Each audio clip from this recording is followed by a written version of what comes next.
रीतिरिवाजाप्रमाणे यावर्षीही आम्ही ही स्थापना केली। मागच्या वर्षीही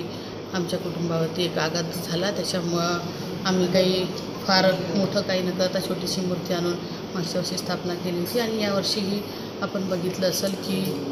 आत्ता आम्ही बाप्पाची स्थापना या ठिकाणी केली। स्थापना झाल्यानंतर या महाराष्ट्रात आपण बघितलं की गणपती उत्सव हा सगळीकडे मोठ्या आनंदाने आणि हर्षाने साजरा केला जातात आणि विशेषतः आमच्या चंद्रपूर जिल्ह्यात या वर्धा शहरातही गणपती उत्सव मोठ्या उत्साहात साजरा केला जातो। मी बाप्पाला आजच्या या गणेश चतुर्थीच्या दिवशी एवढंच साकडं घालेन की